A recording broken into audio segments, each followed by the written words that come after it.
So welcome back to the 32nd edition of the RCA Training Tip Show, where today I'm joined again by expert bike fitter Neill Stanbury, who's been fitting road cyclists for 10 years in conjunction with being a sports physiotherapist.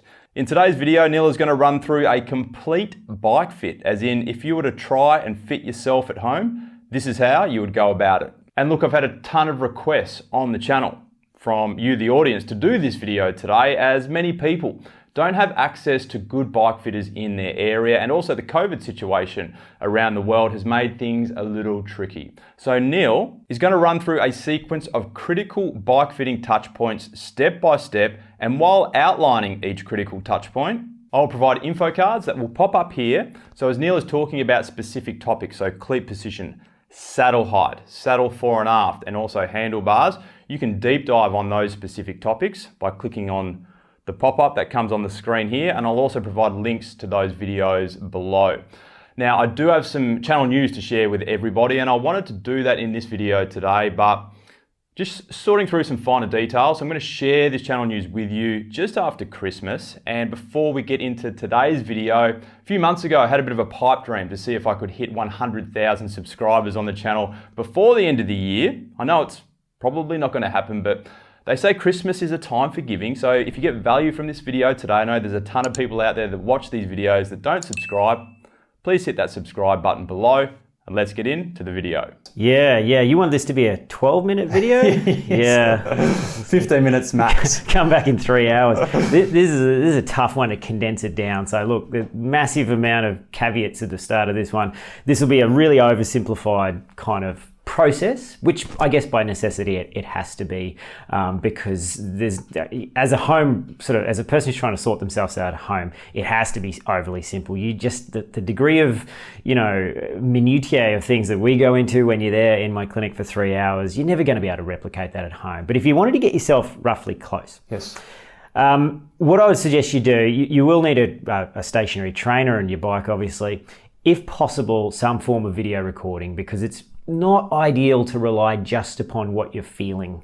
Humans are, cognitive bias and self-awareness of body position and motion is not equal among everyone. Some people have got great body awareness and they can sense a 2mm shim under their right foot.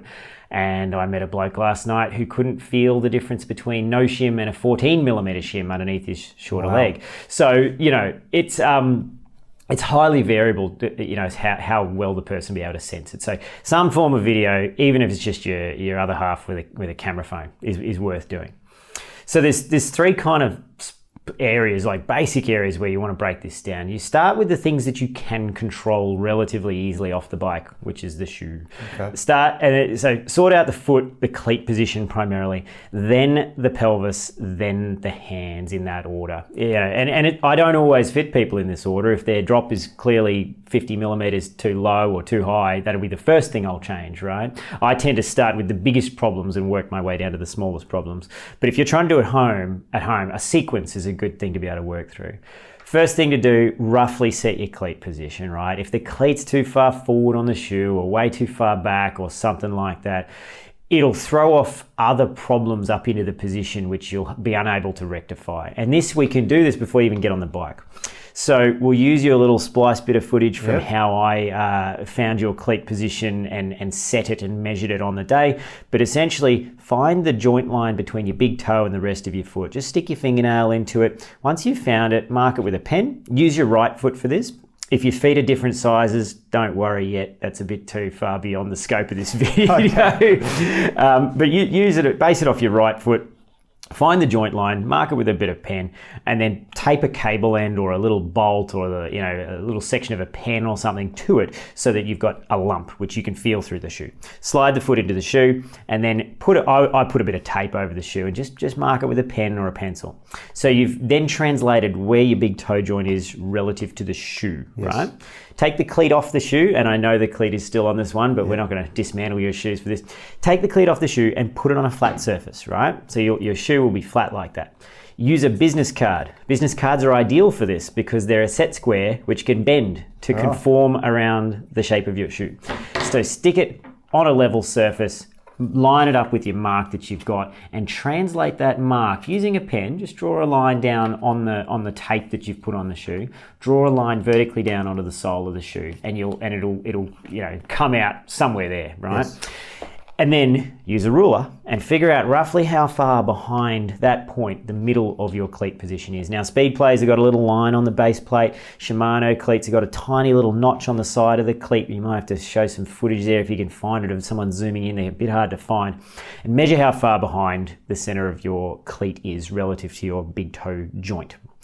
As a rough rule of thumb, if you've got a size 38 foot, aim for 10 millimeters. If you've got a size 40 foot, aim for 14 millimeters. If you've got a size 42, which a lot of people have, that 42, 43, 44 range, aim for about 15, 16, 17 millimeters with the center of the cleat behind that mark, right? Don't worry about the rotational position yet. It's beyond the scope of the video. Okay. Even the lateral position is something that's not easy to, it's all about Q factors and so forth. So yes. A bit beyond the scope.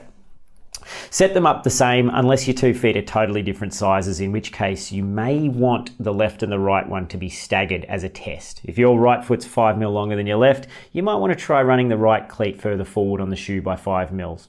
You can try it both ways. Half the people with a foot size difference will function better with their cleats staggered and half of them won't. Yeah, so it's worth trying both ways just to see what the symmetry sensation is like. So once you've got the cleat fore and aft position roughly right, rig up yourself on the bike, clip in, have a bit of a pedal. The seat height and the setback are the next two things to look at. The center of rotation of the crank here, and your pedal's going around like this. How high and how far back behind the bottom bracket do you want the saddle to be? This is one of those tricky things. A good way of doing it is to set the seat height with a combination of two things. One is using the techniques that we described in that seat height video. Lowering the seat and to a very low position and then creeping it up until the pedal stroke starts to feel a bit choppy and strange on one of your legs or both of the legs, and then just come very slightly below that. On the video that you're going to shoot, with your iPhone or your camera phone, you should see a smooth, controlled leg extension. You don't want to see the person's knee or your knee. Yes. You don't want to see your knee chopping at the bottom of the stroke and losing control of the stroke. You want to see a smooth motion of the knee back and forth, sort of almost like a metronome. You want to see a smooth transition of the quadricep pushing down, extending the knee and the glute, and then the hamstring just controlling the bottom of the stroke smoothly, and the transition between those two things should be smooth. If it starts to get choppy, the seat is probably too high. So you want to stay just a little bit underneath that. Now, mixed into there is the setback. If the seat is too far forward, and this is a hard one to judge because you don't know where the front end is yet. If it's way too far out, the seat will feel like it's way too far forward and all this kind of stuff.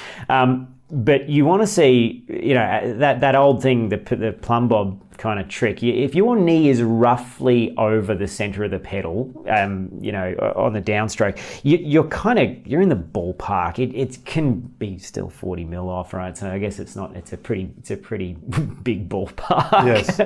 But what you then want to do is once the seat height is pretty close to where you want it, you think you've got control of the stroke, start moving the seat forward and back and have a feel of what it does to your hands primarily, and also secondarily to your pedal stroke.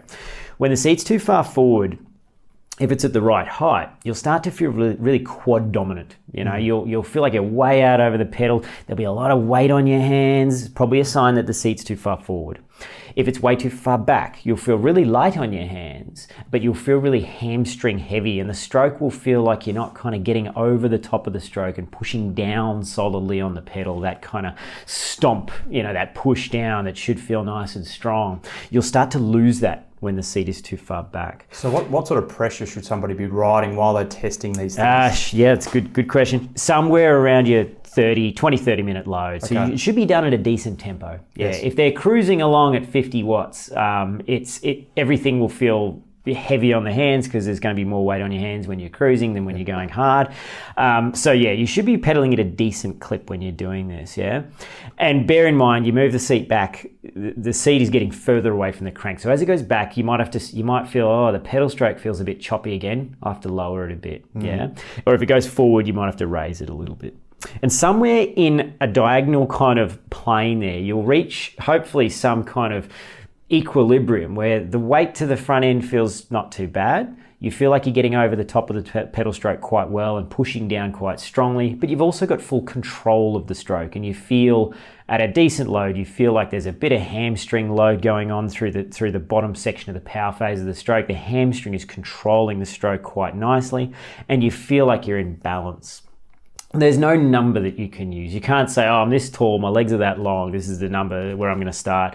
Just start with the seat low, creep it up like we spoke about in the other video until it feels roughly right, and then start varying it. And trust in your judgment. You know, you go forward and you feel too heavy, you're probably too far forward. You know, if you go back and you start feeling strange, like you're not over the top of the pedal on the downstroke at that 3 o'clock position, you're not pushing down strongly, it's probably too far back. So trust in your judgment and use the video of yourself as well. If you stick it up on a big screen and you go, wow, gee, I look way forward, I've got my elbows locked, heaps of weight on my hands, the seat's probably too far forward. Yes.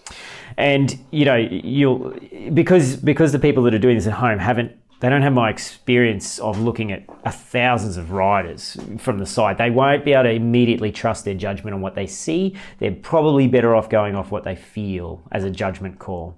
But if you've got a good idea, you know, what a good competent cyclist is supposed to look like on a bike, you can use the visual indicator of the footage to say, oh wow, I look really far back, you know, I look really stretched out or something like that. But that's fraught with danger, because what looks good to one person might look bad to the next, and so forth. And that kind of visual ability to troubleshoot a position based upon what it looks like in the first 30 seconds of looking at a person is something that takes a lot of experience. So yeah, it's probably best to go off what you feel, but also then verify that on the footage. So you've got a situation where you've got your seat height and your setback roughly right, and we're talking 5mm ranges. It's pretty close to where it should be. The cleat position's pretty normal, everything's going well, you're feeling pretty good. At this point, you then judge the hand position, right? So you will have hopefully found a situation where your torso, with everything in roughly the right place, your torso is nicely balanced at that 20-minute load.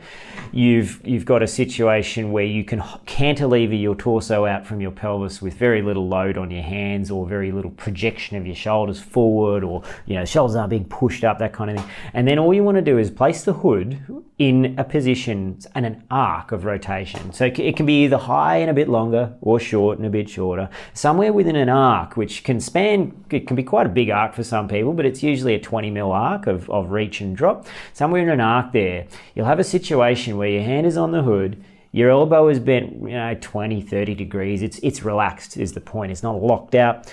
You look at this is where the video footage can help. If your scapulars are being pushed forwards, they're being projected forwards, it often, but not always, means the bars are too far away. Okay. So the rider will unconsciously do this to make their reach longer. What you ideally want is a more neutral shoulder position. If you're seeing this, they're probably too far away. So shorten them, bring them closer to you. Once you start to see the weight and you feel the weight come off the rider's hands, their elbows are starting to bend at that 20-minute threshold load, then start varying the height of the bars. You know, don't be afraid to just go down, just drop it all the way down and see what it feels like. If you drop it all the way down and you think, oh, geez, I've got a lot less weight on my hands there, don't immediately assume that having the bars low on the bike, on the front of the bike, is more aggressive. Let's say that you've got short legs, and you might need very little seat post extension out of the frame because your seat height is quite low. If you've got short legs and a long torso, you may need to run the bars slammed on a race geometry road bike with possibly even a 17-degree stem, just to get a reasonable amount of drop to the bars.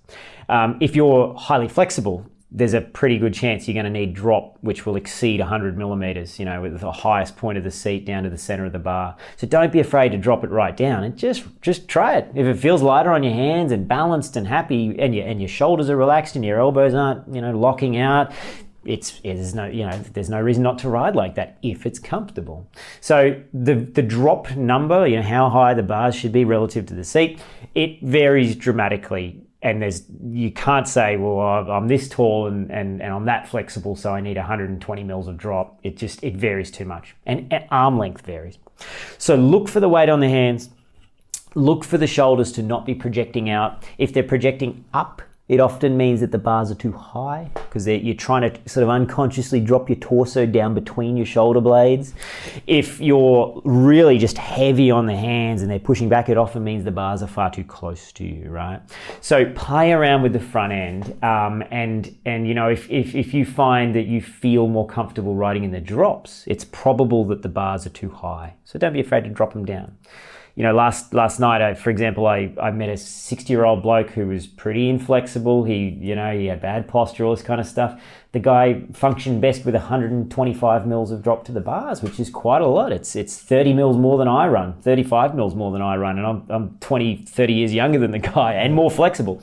And he had long arms, and he bent forwards on a bike relatively well, deceptively well, given his lack of flexibility. So don't be sort of pigeonholed thinking, oh, I'm 60 years old, I'll have to run 50 mils of drop to the bars, or you know, I'm a lean, mean gymnast and I need to run 200 mils of drop to the bars.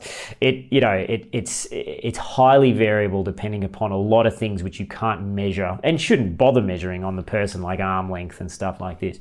You just have to judge it off the posture of the rider and how they feel. You're looking for a relaxed elbow position, no projection of the shoulders forward, back, up or down. They should be relaxed, and very little weight on the hands. And just experiment with it. It's one of the easiest things to change. Just drop the bars, low, take the top cap off, lower the bars 20 mil, and just see if it feels better or worse. And experimentation with the front end, once you got the back end pretty close, you should be able to isolate out the two different sensations, because you drop the bars and it does change the position of the rider's pelvis and all this kind of stuff. So if you make a huge change to the front end, you may need to alter the rear end secondarily to that. Yes. Yeah. So imagine you decide that you want to run your bars 30 millimeters lower because you've found out that that's where you feel the lightest on your hands. As you do that, most riders will roll their pelvis further forward on the seat, which brings the pivot point of the hip forward and down relative to the crank. So the seat may need to go up and back slightly when the bars go down. Yeah. So once you got the front end pretty close, go back and tweak the rear end using the same techniques that we just described if you've made a big change. Yeah, if you've made a 5 millimeter change to the front end, it's not going to be enough to make a big difference to the back. But if you drop the front 30 mil, you're going to need to probably go up and back a little bit on the rear compared to when the bars were higher. It's like a jigsaw puzzle. It's all linked. Yeah, it's part of the fun. Yeah.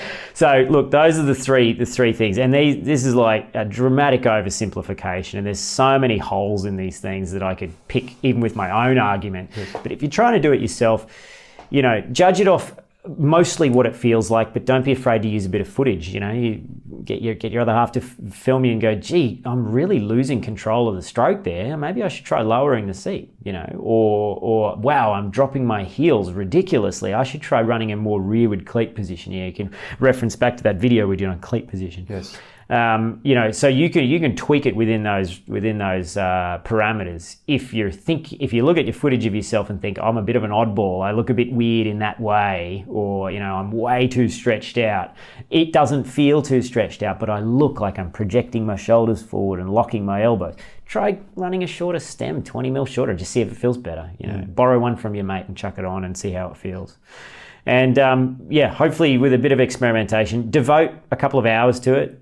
Most people don't even do this, just jump on their bike and ride and, tweak it occasionally here and there. But sit yourself down with a trainer and devote a bit of time to it, because it is worth doing, getting it roughly right. It'll dramatically limit your chance of injuries and, hugely improve your comfort if you're a long way off where you should be.